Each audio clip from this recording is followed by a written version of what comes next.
मुकुंद आप सबका स्वागत करता हूं हमारे PSRM स्टडी चैनल में। आज हम लोग करने वाले हैं क्लास 10th के सिविक्स के सेकंड चैप्टर फेडरलिज्म को। ओके, तो चलिए फेडरलिज्म को स्टार्ट करते हैं हम लोग। ओके, तो हम देखते हैं कि फेडरलिज्म का आइडिया एक ऐसा आइडिया है, एक ऐसा सिस्टम है जहां पे गवर्नमेंट के अलग अलग लेवल्स के बीच में पावर को डिवाइड किया जाता है, पावर को बांटा जाता है। ठीक है ना। हम लोगों ने अपने पहले चैप्टर पावर शेयरिंग में दो कंट्री की एग्जांपल को लिया था, बेल्जियम और श्रीलंका। तो हम लोगों ने वहाँ पे क्या देखा था कि बेल्जियम में लिंगुअल डाइवर्सिटी है, बेल्जियम में कम्युनिटी के डिफरेंस के कारण, ठीक है, एक सिचुएशन जो बिगड़ सकती थी वहाँ के कॉन्स्टिट्यूशन में वहाँ की गवर्नमेंट ने क्या किया, उसको बहुत ही टैक्टफुली मैनेज किया, संभाल लिया। वहाँ पे सेंट्रल गवर्नमेंट ने क्या किया, बेल्जियम में अपने कुछ पावर को सेक्रीफाइस किया है, अपने से सबॉर्डिनेट या स्टेट गवर्नमेंट को पावर दिया। ठीक है ना। स्टेट गवर्नमेंट ना सेंट्रल गवर्नमेंट के सबॉर्डिनेट नहीं थी। अब वहाँ पे स्टेट गवर्नमेंट को अलग से विशेष पावर मिले, सेपरेट पावर मिले। जबकि आप श्रीलंका में देखिएगा तो श्रीलंका में आपको ये चीज़ नहीं दिखाई पड़ती है। श्रीलंका में क्या किया गया, पावर को कॉन्सेंट्रेट किया गया। आपने श्रीलंका का रिजल्ट भी देखा था कि Sri Lanka had to experience civil war, while Belgium enjoyed a favorable situation, a more peaceful condition after the resolution, after the sharing of power between different level of government। ठीक है, तो हम ये कह सकते हैं कि फेडरलिज्म का आइडिया एक ऐसा आइडिया है जहाँ पे कॉन्स्टिट्यूशनली गवर्नमेंट की जो अलग अलग लेवल है उनके बीच में पावर को डिवाइड किया जाता है, उनके जो एरिया ऑफ अथॉरिटी है उसको कॉन्स्टिट्यूशन के थ्रू डिवाइड किया जाता है। ठीक है ना। यहाँ पे हम लोग अगर अपने इंडिया की बात करते हैं तो हमारे यहाँ पे हम लोग दो लेवल देखते हैं गवर्नमेंट की, एक सेंट्रल लेवल और एक स्टेट लेवल। सेंट्रल लेवल जो पूरे कंट्री पे रूल करता है, ठीक है, सेंट्रल लेवल के अंडर में वैसे पावर आते हैं जिसका जो कॉमन इंटरेस्ट के, जो नेशनल इंटरेस्ट के जो मैटर हैं वो सेंट्रल गवर्नमेंट देखती है। जबकि हमारी जो कंट्री है, ठीक है, तो हमारे कंट्री में अभी टोटल कितने स्टेट हैं, 20 स्टेट हैं। पहले 29 थे, अब जम्मू एंड कश्मीर नहीं है, ठीक है, वो यूनियन टेरिटरी में आ गया है। तो अभी हम लोगों के पास कितने स्टेट हैं कंट्री में, 28। तो आप देखेंगे कि पूरे इंडिया को 28 स्टेट यूनिट में डिवाइड किया गया है। तो हर एक यूनिट के लिए, ठीक है, हर एक यूनिट के लिए गवर्नमेंट है। तो स्टेट लेवल ऑफ गवर्नमेंट में क्या होता है कि एक स्टेट गवर्नमेंट एक पर्टिकुलर स्टेट को गवर्न करेगा, एक पर्टिकुलर स्टेट के जो day to day administrative affairs हैं उसको मैनेज करेगी ये स्टेट गवर्नमेंट। ठीक है ना। तो हम लोग फेडरलिज्म को समझ सकते हैं। देखिए, हम लोग बात करते हैं फेडरल गवर्नमेंट या लेवल ऑफ गवर्नमेंट या फॉर्म्स ऑफ गवर्नमेंट हम लोग देखते हैं।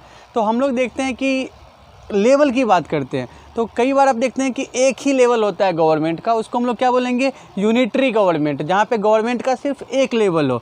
जबकि गवर्नमेंट के एक से ज़्यादा लेवल हो तो उसको हम क्या बोलेंगे, फेडरल गवर्नमेंट। देखिए, इन दोनों में यूनिटरी गवर्नमेंट और फेडरल गवर्नमेंट में कुछ बेसिक डिफरेंस है, वो हम लोग देखते हुए चलते हैं कि यूनिटरी गवर्नमेंट में क्या हो रहा है, एक लेवल है गवर्नमेंट का। जबकि फेडरल में हम लोग क्या देखते हैं कि दो या दो से ज़्यादा लेवल हो सकते हैं गवर्नमेंट के। ठीक है। आप देखिए, जो यूनिटरी फॉर्म ऑफ गवर्नमेंट है वहाँ पे आप देखेंगे तो जो स्टेट्स होते हैं या प्रोविंस होते हैं वो क्या है, एक सब यूनिट है। ठीक है, और सबऑर्डिनेट्स है, means they are dependent upon the central government. ठीक है, एक सबऑर्डिनेट्स के तौर पे वहाँ पे स्टेट गवर्नमेंट होगा। जबकि आप स्टेट यहाँ पे फेडरल फॉर्म में देखेंगे तो स्टेट गवर्नमेंट सबऑर्डिनेट्स नहीं है, स्टेट गवर्नमेंट्स के इंडिपेंडेंट पावर हैं, अपने अलग ज्यूरिडिक्शन है, अपने अलग पावर है। ठीक है। यहाँ पे देखिए, यूनिटरी फॉर्म ऑफ गवर्नमेंट में क्या है कि गवर्नमेंट जब भी चाहे कानून बना सकती है स्टेट गवर्नमेंट के को लेके। ठीक है ना। लेकिन आप फेडरल गवर्नमेंट में देखिएगा तो गवर्नमेंट के पास अनलिमिटेड पावर नहीं है। गवर्नमेंट ना कानून अगर बनाती है, स्टेट के बारे में भी कानून बनाएगी तो एक कॉन्स्टिट्यूशन में प्रिस्क्राइब्ड प्रोसेस के थ्रू बनाएगी, कॉन्स्टिट्यूशनल तरीके से बनाएगी। क्लियर है। तो हम लोग यूनिटरी फॉर्म ऑफ गवर्नमेंट और फेडरल गवर्नमेंट को ये समझ सकते हैं कि गवर्नमेंट के लेवल की जो हम बात कर रहे थे, यूनिटरी में क्या होगा, एक लेवल होगा गवर्नमेंट का, जबकि फेडरल में क्या होगा, अलग अलग लेवल होंगे, गवर्नमेंट के एक से ज़्यादा लेवल होंगे। ठीक है। तो इसके आधार पे हम लोग गवर्नमेंट के फीचर्स को समझ सकते हैं कि उसके आधार पे हम लोग फेडरलिज्म के या आइडिया जो है फेडरेशन का, उसके फीचर्स को समझ सकते हैं। तो आइए हम लोग देखते हुए चलते हैं फेडरेशन के फीचर्स को, फेडरलिज्म के फीचर्स को। ओके। हम लोगों ने लेवल ऑफ गवर्नमेंट देख लिया है। अब देखते हुए चलते हैं फीचर्स ऑफ फेडरलिज्म। फेडरलिज्म की क्या खासियत है। देखिए फेडरलिज्म में हम सबसे पहले क्या देख रहे हैं कि फेडरलिज्म में हम लोग क्या देख रहे हैं कि फेडरलिज्म में गवर्नमेंट के 2 या 2 से ज़्यादा लेवल है, ठीक है ना। हम अपने इंडिया की ही बात करते हैं तो सेंट्रल गवर्नमेंट है और स्टेट गवर्नमेंट है।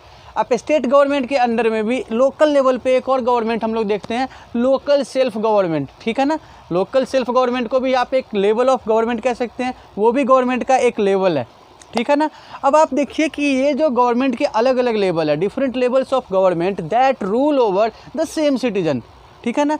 देखिए गवर्नमेंट का लेवल अलग है बट सिटीजन पे जो रूल होते हैं, ये अलग अलग जो गवर्नमेंट है वो सेम सिटीजन पे रूल करते हैं। जैसे हम लोग अपनी बात करते हैं तो हमारे जो सेंट्रल गवर्नमेंट है, ठीक है ना, सेंट्रल गवर्नमेंट के जो रूल्स होते हैं वो हमको फॉलो करना होता है, हम लोग उसके रूल को फॉलो करते हैं, ठीक है ना। जैसे देख लीजिए पुराने नोट बंद किए गए, हम लोगों ने उस रूल को फॉलो किया था, ठीक है ना। अब हम लोग यूज नहीं करते। अगर मैं बिहार में हम लोग हैं, बिहार के जो गवर्नमेंट है नीतीश कुमार ने लिख कर बैन कर दिया बिहार में, ठीक है ना। तो हम लोग उस चीज़ को मानते हैं, जो बिहार सरकार ने जो कानून बनाए वो भी हम लोगों पे इन्फोर्सेबल है, सेंट्रल गवर्नमेंट ने जो रूल बनाए वो भी हम लोगों पे इन्फोर्सेबल है। लोकल सेल्फ गवर्नमेंट के हिसाब से बात करते हैं तो हमारे जो पंचायत में जो डिसीजन लिए जाते हैं वो भी हम लोगों पे इन्फोर्सेबल होंगे। तो अलग अलग लेवल गवर्नमेंट के हैं बट सिटीजन क्या है, सिटीजन सेम है। तो एक सिटीजन पे, सेम सिटीजन पे ये अलग अलग लेवल गवर्नमेंट के रूल करेंगे, इनके अलग अलग ऑर्डर सेम सिटीजन पे अप्लाइड होंगे, ठीक है ना। So different levels of government rule over same citizen. उसके बाद देखिए कि हर एक जो लेवल है गवर्नमेंट के, जो अलग अलग लेवल है, सबके अपने अपने पावर हैं, अपने ज्यूरिडिक्शन है। ज्यूरिडिक्शन कहने का मतलब क्या है कि उनके पावर, अथॉरिटी। तो हर एक लेवल के लिए कॉन्स्टिट्यूशन में पावर डिसाइड किया गया है। जैसे हम सेंट्रल गवर्नमेंट की बात करते हैं तो जो नेशनल इंटरेस्ट के इश्यू होते हैं, डिफेंस हो गए, आर्मी हो गए, बैंकिंग हो गए, इंफ्रास्ट्रक्चर हो गए, फॉरेन रिलेशन हो गए, ये सब सेंट्रल गवर्नमेंट के अंडर में है। जबकि पुलिस हो गए, हॉस्पिटल्स हो गए, प्राइमरी एजुकेशन हो गए, ये सब स्टेट के अंडर में है। तो ज्यूरिडिक्शन का मतलब हम लोग क्या देख रहे हैं, पावर देख रहे हैं, उनका अथॉरिटी देख रहे हैं। तो each level of government has its own jurisdiction, ठीक है ना। और इनके ज्यूरिडिक्शन को कौन डिसाइड करता है, कॉन्स्टिट्यूशन डिसाइड करता है, ठीक है। So the constitution decided the jurisdiction for each level of government, ठीक है। उसके बाद देखिए अगर कभी भी स्टेट लेवल में या सेंट्रल लेवल में किसी भी पावर को लेके, किसी भी इश्यू पे लेके अगर कोई कन्फ्यूजन होता है, कॉन्फ्लिक्ट की कंडीशन होती है, तो उस कंडीशन में सुप्रीम कोर्ट डिसाइड करेगा कि कौन सा पावर किस लेवल के गवर्नमेंट के पास है, ठीक है। So the final interpretation power किसके पास है, सुप्रीम कोर्ट के पास है, ओके। देखिए ये जो कॉन्स्टिट्यूशन में पावर डिफाइन किए गए हैं, डिसाइड किए गए हैं, डिवाइड किए गए हैं, इसको कोई भी लेवल गवर्नमेंट का, चाहे वो सेंट्रल हो या स्टेट हो, अपने दम पे चेंज नहीं कर सकते हैं, ठीक है। No level of government can unilaterally change the constitutional provision और federal idea decided in the constitution. So fundamental provision of the constitution can't be changed unilaterally, okay. The Supreme Court interprets the constitution in case of confusion regarding power division between different level of government, between center and state.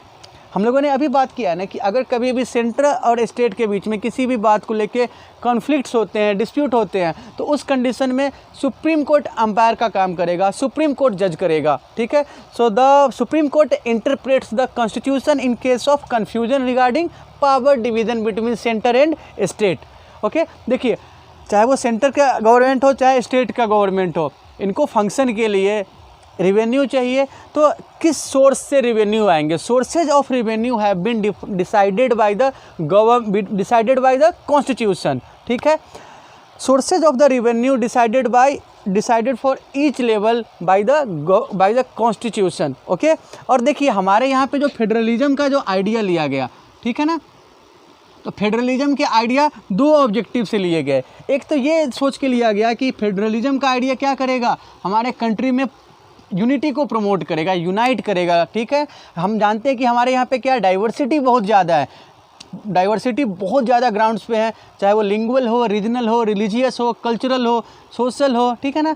तो हर तरह के diversity को accommodate करने के लिए भी federalism ही एक suitable idea है, ठीक है। सो फेडरलिज्म दो ऑब्जेक्टिव से इंडिया में इंट्रोड्यूस किया गया है, इंडिया में एडॉप्ट किया गया है, to safeguard and promote unity of the country, and second is accommodation of regional diversity, ठीक है। अब हम लोग बात करेंगे फेडरलिज्म के सोर्स को, कि फेडरलिज्म के कौन कौन से टाइप है, या ये जो फेडरलिज्म का आइडिया है उसके सोर्स क्या है।